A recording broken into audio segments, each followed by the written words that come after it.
Barely forlorn. My best friend in high school was Tim Dolman, whom nobody liked because of his haircut. This was the middle 1970s, don't forget, and everybody was supposed to have a particular look. Hair choices for boys, at least, were shoulder-length, African-American, and Buzz Aldrin. Tim decided he didn't like anybody anyway, so one day he cut off all his hair except for 2 tufts on either side of his head, almost as if he had gone bald in a very peculiar way.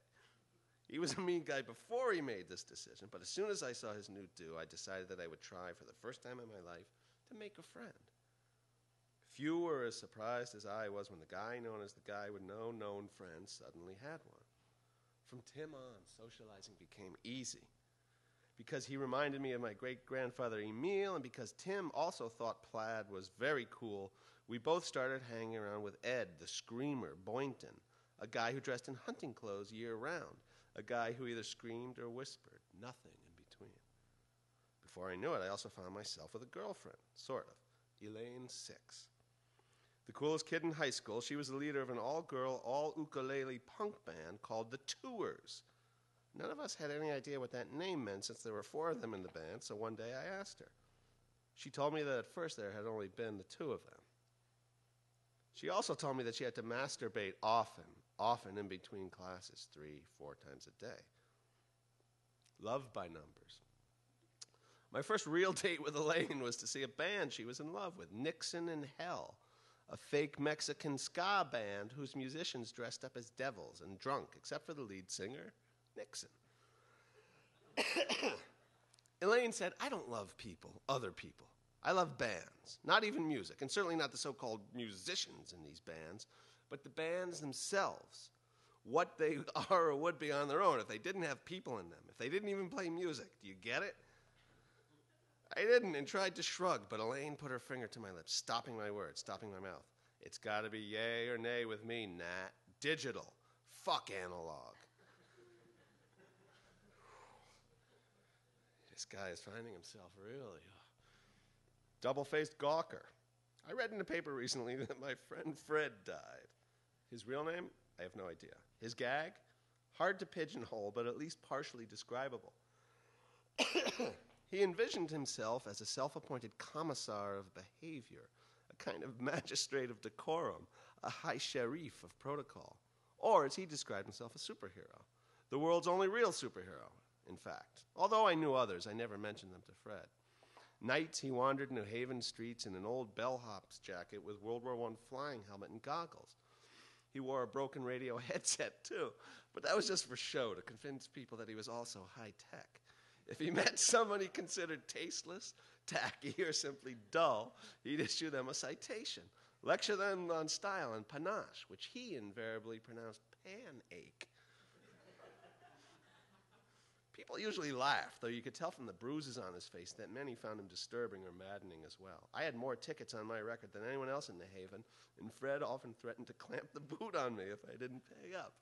So I'd occasionally give him a few bucks with which he bought plates of home fries cooked in bacon grease at Spiro's Diner. As the years went by, his costume became rattier and more threadbare, while the bruises on his face took up permanent residence along with scars, sores, cankers, and abscesses. I always sensed he needed more help than the few potato dollars, as he called them. I could or did spare him, but I was too amused by his antics to care.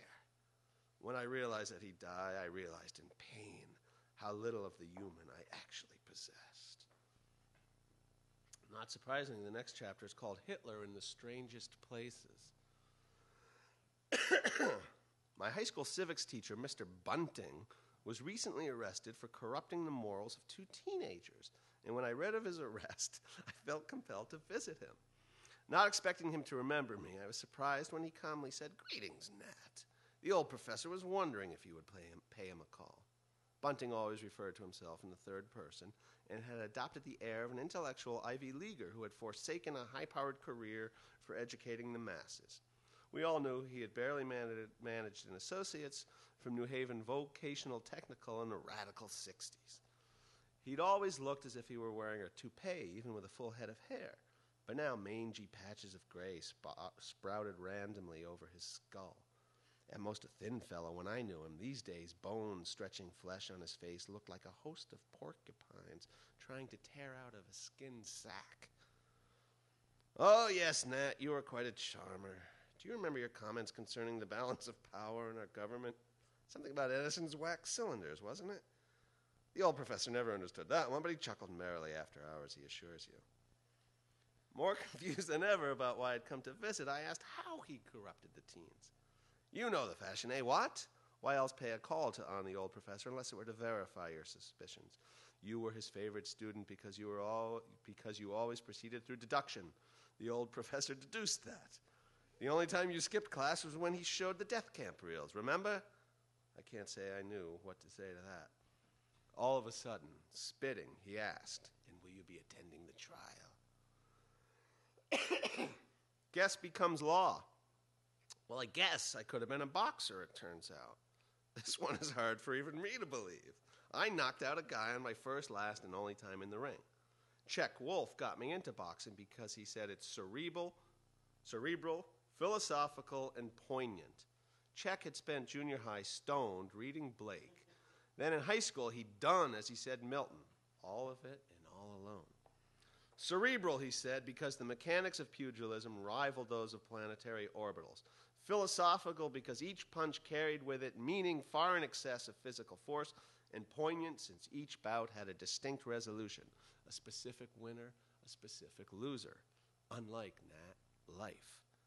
So, punching bags, skipping rope, boxing shadows, lifting weights, listening to coaches' addled accent, studying jabs, crosses, uppercuts, then sparring, working my feet, taking fierce punishment, and very occasionally throwing a punch that lacked force, but which contained such significance, as Czech cried out, that my partner had no recourse but to fall to the mat stunned.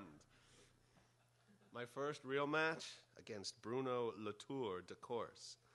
He'd already won a dozen matches, but there was no other welterweight in our club, so it fell to Virgin me to be Latour's 13th win.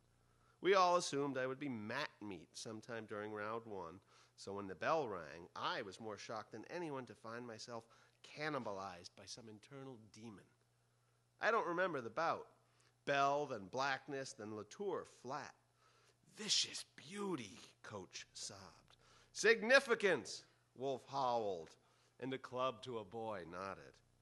Mouthpiece still in place, I glanced first across the mat at a groggy Latour, who caught my eye, nodded approval, then at Czech. He squinted, spat, grinned. At the bell for his own match, he froze in the corner, hyperventilating. American strap groove. There were several heavy-drinking, devil-impersonating musicians who hung around the Nest, my favorite dive in Old New Haven. In fact, for a while, it seemed as if devils were all the rage in the Elm City. One devil was a fellow named Carbon Goat, who had a solo act in which he aimlessly hammered away at an unamplified marimba jury-rigged from old shoeboxes. A few of his fans claimed he actually played something resembling a tune, moreover that his songs were not only politically caustic, but catchy, too. But most of us ignored the pretense of music and were happy enough to simply watch him get hammered on homebrewed mezcal. These were the early days of the end of punk, so almost anything annoying enough satisfied us. We slammed or pogoed, as was our wont, to Goat's mezcal glugging, and applauded when he fell to the stage unconscious at the end of his half-hour sets. The next band up never cleared Goat out of the way, but simply set up around his flab and played. He was a hit at the Nest, and when he finally died from ethanol, we staged a huge memorial show. Even the guy who played Don on Lost in Space, the show, not that embarrassing movie, was there. Fate's dinner gong. Czech Wolf and I gave up boxing for the same reasons, but opposite. Whereas the poignancy of knocking out someone was too piquant for me, the poignancy of never quite getting into the ring was too mawkish for him. And after our respective boxing blowouts, I lost touch with him for a few years. Something about these fiascos made seeing each other embarrassing, almost as if knowing so much about each other made any continuation of our friendship painful and unnecessary. Do I dare say it? Boxing bruised us. I had no idea what happened to Czech until I ran into him at the mooring. Always natty in tie, suit, and trench coat, he nevertheless looked a bit weathered, almost leprous. At first glad to see each other, the conversation flowed freely, along with several too